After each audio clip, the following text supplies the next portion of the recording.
Good morning students. आज हम पढ़ेंगे भाषा, लिपि और व्याकरण।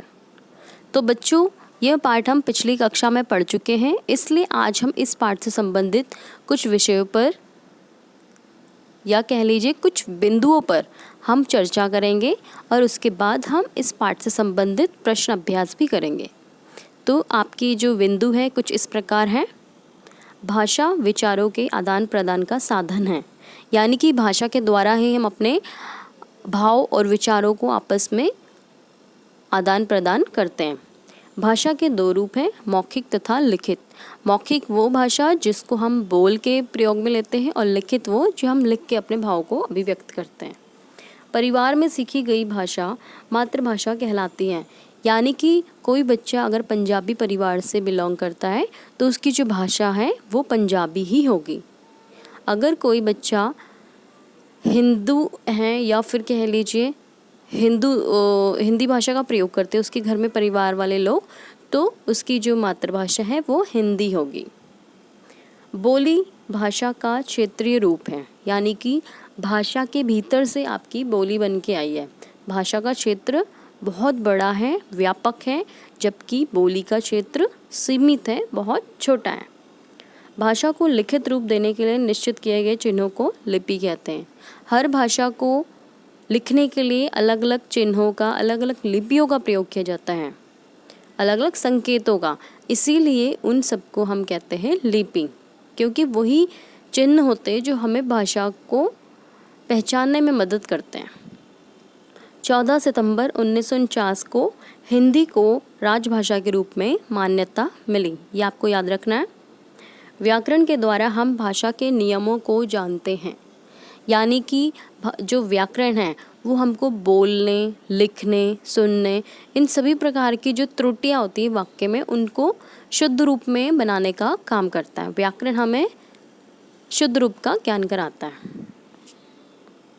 चलिए फिर हम इसके पाठ से संबंधित अभ्यास प्रश्न करते हैं। पहला प्रश्न, नीचे दी गई स्थितियों में भाषा का कौन सा रूप प्रयुक्त है, रिक्त स्थान में भरिए। पहला प्रश्न है आपके सामने, रोहन श्याम को फ़ोन कर रहा है। अच्छा, इसमें आपको दो रूप बताए गए, एक तो मौखिक और एक लिखित। आपको उन दोनों में से कोई एक खाली जगह में भरना है। तो यहाँ पे फ़ोन पे बात कर रहा है, ये आपका क्या है, बोल रहा है, इसका मतलब मौखिक भाषा। मैं अपने मित्र को पत्र लिख रहा हूँ, उत्तर है लिखित भाषा। दादी माँ कहानी सुना रही है, तो दादी माँ को बोलना पड़ेगा, तो इसलिए आपका फिर से मौखिक भाषा। कवि कविताएं सुना रहे थे, ये भी आपका मौखिक भाषा। अध्यापिका श्यामपट्ट पर प्रश्न लिख रही थी, तो लिखना क्या है, लिखित भाषा।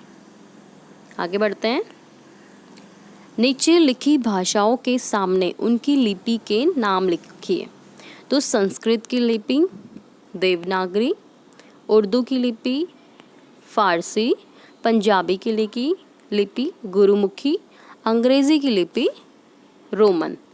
बच्चों, ये लिपियाँ ही होती जो आपको पहचानने में मदद करती है कि ये कौन सी भाषा में लिखा गया है। अंतिम प्रश्न, एक शब्द में आपको उत्तर देना है। प्रश्न कुछ इस प्रकार है, हम भाषा के नियमों को किसके द्वारा जानते हैं? व्याकरण, क्योंकि भाषा के जो नियम हैं वो सब हमें शुद्ध करने का काम व्याकरण ही करता है।